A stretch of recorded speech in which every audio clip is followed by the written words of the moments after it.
તો જય દ્વારકાધીશ મિત્રો, તમારું બધાનું મારા એક નવા વિડીયોમાં બધાનું હાર્દિક સ્વાગત છે. મિત્રો ભાઈ આ વિડીયોનો સ્પેશિયલ આપણે ભાઈ એક ભાઈને કોમેન્ટ હતી કે ભાઈ તમારા હાથમાં દાગો રહ્યો એ શેનો છે. એટલે ભાઈ આ વિડીયો રહીને સ્પેશિયલ આપણે ભાઈની કોમેન્ટ માટે બનાવ્યો છે.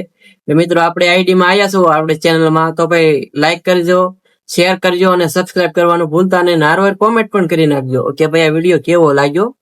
એટલે ભાઈ આપણી સાથે આજથી 12 મહિના પહેલા છે ને બહુ મોટી દુર્ઘટના બની ગઈ હતી. મોટી દુર્ઘટના એટલે ભાઈ કે ભાઈ વાત કહેવાય તો નહીં, પણ ભાઈ આ આપણી જિંદગીમાં ભાઈ બહુ મોટી એવી દુર્ઘટના જેવી હતી કે ભાઈ આમ કઈ ઓલું થઈ ગયું આવું.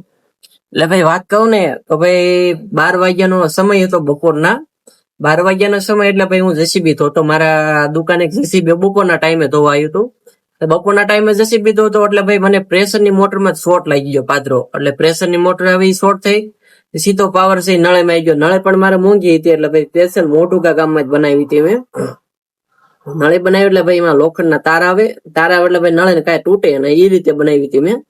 ભાઈ એમાં લોખંડના તાર એટલે હાથમાં બોર્યું. હવે ત્યાં આમ નળી આમ હોય એટલે હાથમાં ધોતો ને આયથી સીધો શોર્ટ લાગ્યો.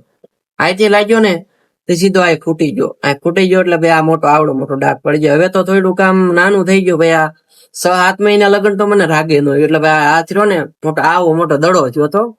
એટલે ભાઈ 6-7 મહિને કારણ કે ભાઈ રસી દેવડી નહીં હતી એટલે શોર્ટ લાગ્યો એને પૂછ્યો કે ભાઈ કઈ રીતનું થાય છે એમ. એટલે ભાઈ આ રીતે આપણને થયું હતું. અને ભાઈ બપોર 12 વાગ્યાનો સમય હતો. એટલે ભાઈ હું તો શોર્ટ લાગ્યો એટલે ભાઈ ભાનમાં કઈ હોવી ને એટલે મને પણ કઈ ખબર નથી. ભાઈ પાડોશીના છોકરાને મેં ઈ ઘીરે હતો એટલે ભાઈ મેં એને કીધું કે ભાઈ મારી સાની હોટલ છે, એટલે તું મેં કીધું શાક ઉઠી ગયો એટલે મને તું ગામમાં દૂધ લઈ દે. એટલે ભાઈ દૂધ લેવા ગયો, દૂધ લઈને આવીને દુકાને મૂકીને પાછો ઘીરે ગયો. એને ખબર મને હું આમ શોર્ટ લાગ્યો પીડ્યો હતો. એટલે કેરાળાના ભાઈ છે, એ દર રવિવારે એનો પાટિયાળી મઠ છે એટલે ભાઈ પગે લાગવા જાય છે.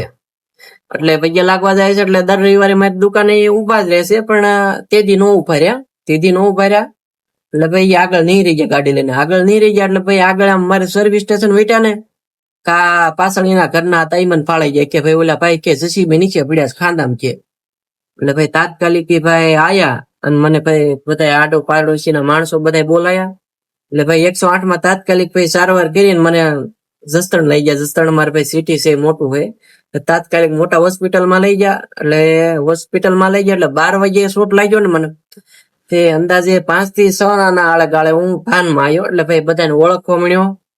એટલે 5 થી 6 કલાક જેવું મને આમ કઈ ખબર જ ન પડે ને ભાનમાં જ આવ્યું 5-6 કલાકે.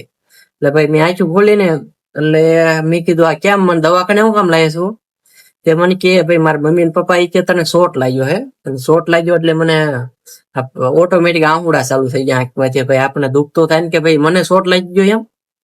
એટલે ભાઈ શોર્ટ લાગ્યો એટલે ભાઈ મને 24 કલાક જેટલો આમ આઈસીયુ રાખ્યો.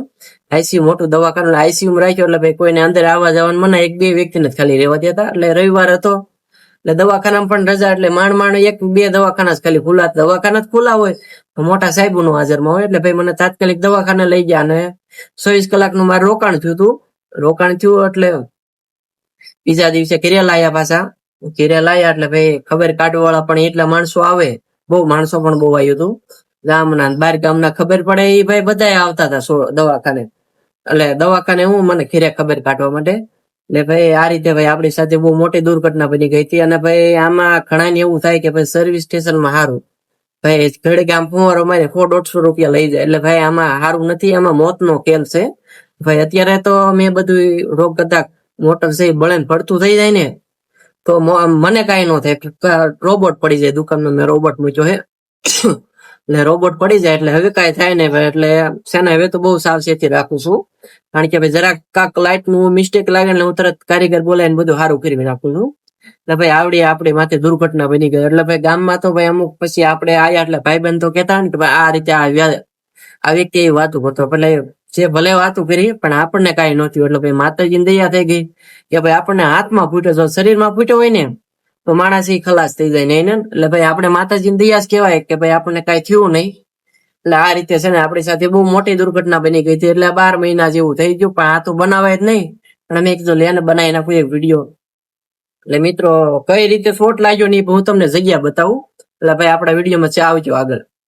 હાલો મિત્રો તમને જગ્યા બતાવું કઈ ભાઈ મને કઈ જગ્યાએ શોર્ટ લાગ્યો હતો. એટલે જોઈજો ચેનલ આગળ.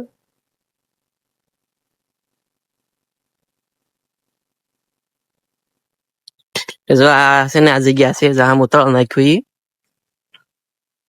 જો આ મોટી જગ્યા રહી ને આ તઈ તો મારે કઈ એવું તળબળ નાખેલું હતું એટલે ખાલી કાંકરા એમના માથે પાથરા એટલે ભાઈ નીચે મોટા વાહનનો ખાંધો પડે એટલે ભાઈ ગારો થાય નીચે એટલે જો આ એક જે જો આ જગ્યા રહી ને આ એટલે હું ભાઈ એમ પડી ગયો હતો એટલે જેસીબી આમના મોઢે પડ્યું હતું ને હવે આ નીચે હું પડી ગયો હતો એટલે ભાઈ આમાં બધી ખાંધો એટલે ભાઈ રોડે થી નહીં નો દેખાય આમ જાય ને તો જ દેખાય એટલે ભાઈ જો આ રીતે મેં તો હવે આ ટાટર રહ્યું ને આ ટાટર ભાઈ હવે ટાટર પણ નવું નાખી દીધું છે અને જો આ જગ્યાએ ભાઈ આપણી સાથે છે ને બહુ મોટી દુર્ઘટના બની ગઈ હતી ભાઈ આપણો વિડીયો કેવો લાગ્યો જરા કોમેન્ટ કરી નાખજો આપણી સાથે છે ને આ બહુ મોટી દુર્ઘટના બની ગઈ હતી અને ભાઈ અત્યારે બપોરનો 12 વાગ્યાનો ટાઈમ થાય ને એટલે ગાડી ધોતો હોય ને એટલે તો એમ બીક તો થોડું લાગે કે ભાઈ મારી કાંક થશે તો એટલે ભાઈ હું છે ને બપોરનો 12 નો ટાઈમ હોય ને એટલે ઘડીક બંધ કરીને એવું માય જાય ભલે 5 મિનિટ ભલે ગરાક બંધ રહે બે હે શાંતિથી ને ભાઈ બીક હજી લાગે એટલે ભાઈ આપણી સાથે છે ને આવી બહુ મોટી દુર્ઘટના બની ગઈ હતી ને ભાઈ કીધું એમ થાય કે ભાઈ કાલે શું થવાનું છે એટલે મારી જે મોજથી જેવી લેવાય કાંક